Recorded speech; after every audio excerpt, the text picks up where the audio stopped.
Hai guys, topik pada hari ini adalah antara topik kegemaran untuk saya kongsikan. Topik apa? Topik menyeramkan.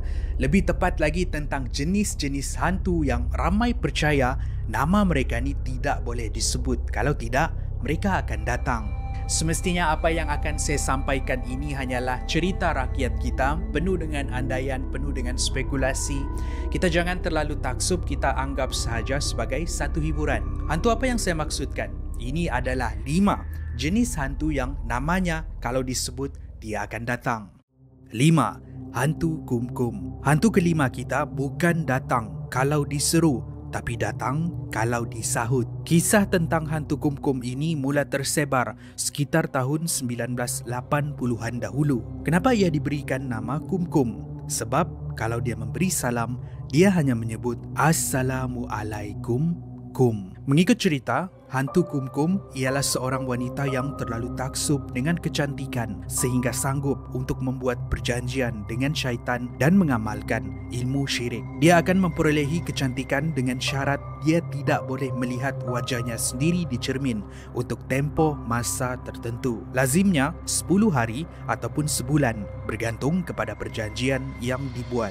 Wajah cantik yang dimiliki mereka pasti akan mendapat pujian sesiapa yang melihat. Ini akan membuatkan mereka merasa teruja untuk melihat wajah mereka di cermin. Secara langsung akan melanggar perjanjian yang dibuat. Bila ini terjadi, wajah cantik yang diberikan tadi akan berubah menjadi hodoh.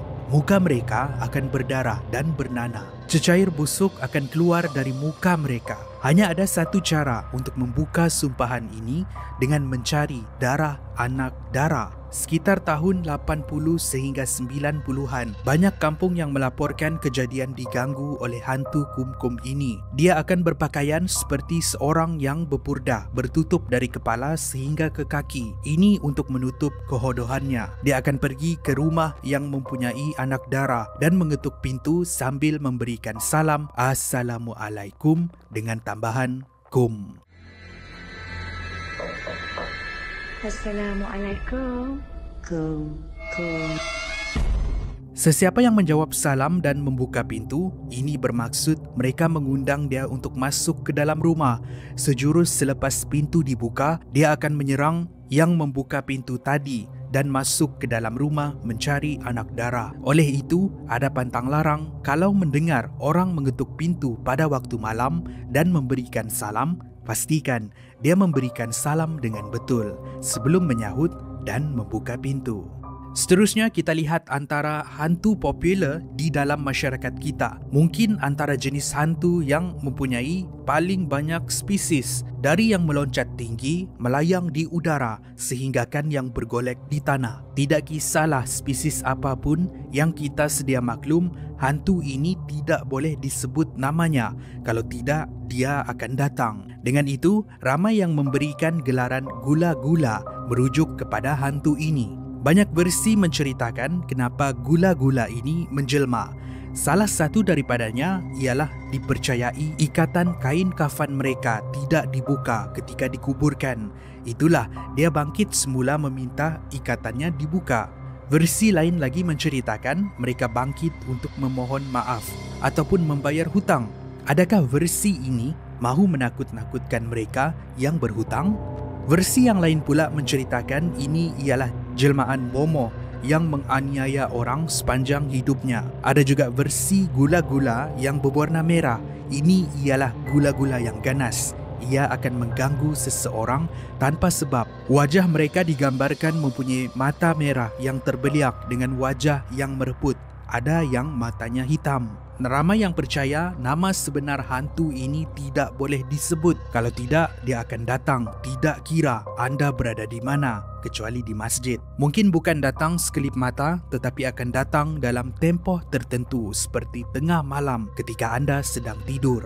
Kalau gula-gula ini datang, akan kedengaran seperti bunyi melompat di sekitar rumah, di bumbung. Ada ketika ia akan bergolek dari atas bumbung ke tanah. Selain daripada tu, gula-gula ini juga akan muncul kalau ada yang dilaporkan meninggal dunia. Itulah kisah hantu gula-gula. Seterusnya kita lihat sebuah lagi hantu yang tidak kurang popularnya yang diberikan nama Kakak P. dipercayai jelmaan seorang wanita yang meninggal ketika sedang mengandung. Di versi lain pula menceritakan nama kakak P ini dari singkatan Matilah Anak, merujuk kepada perempuan yang kematian anak. Disebabkan kekecewaan ini, mereka akan bangkit semula dan merayau-rayau mencari anak yang dikandungkan. Ada yang melaporkan kelibat kakak P ini berambut panjang hitam, memakai baju putih dan mengilai. Dia boleh menyamar sebagai seorang gadis cantik sedang mengendong batu nisan yang berbungkus seperti bayi dan akan keluar pada bulan purnama. Kepada mereka yang malang akan terserempak dan diganggu, khususnya para lelaki. Menurut kepercayaan, tidak boleh menyebut namanya. Kalau tidak, dia akan datang. Ada ketika dia akan datang dengan senyap. Ada yang muncul, ada pula yang muncul secara tiba-tiba, ada pula yang datang mengilai. Selain daripada itu, mereka juga boleh menyerupai seorang wanita cantik, mengganggu sesiapa yang menyebut namanya tadi. 2. Diberikan gelaran KKM merujuk kepada nama hantu ini. KKM terkenal di kalangan pelajar di salah sebuah universiti di Sabah. Kononnya, kalau nama dia disebut dengan penuh, khususnya ketika berada di asrama, itu seperti mengundang dia untuk datang. Apa tidaknya, dia dikatakan berada di sebuah asrama lama yang telah terbengkalai, terletak di atas bukit bersebelahan dengan asrama perempuan. Kisah KKM ini mempunyai banyak versi.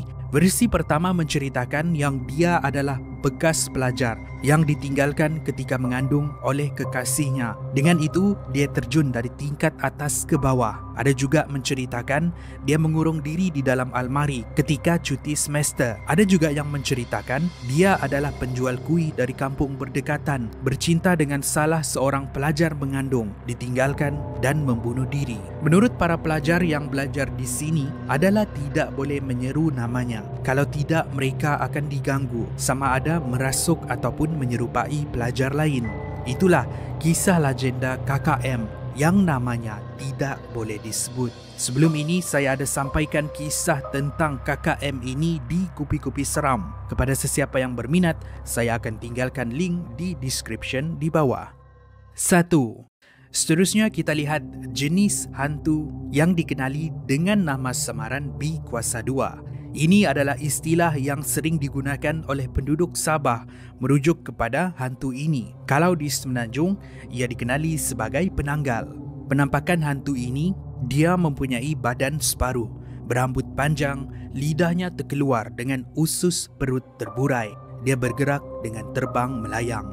Mengikut cerita, ini sebenarnya seseorang yang mengamalkan ilmu hitam, sama ada untuk mendapatkan kuasa, perlindungan, kekayaan dan sebagainya. Tapi syaratnya, mereka perlu untuk memakan darah untuk terus mengekalkan kuasa yang mereka ada, khususnya janin yang meninggal dunia ataupun sedang dilahirkan.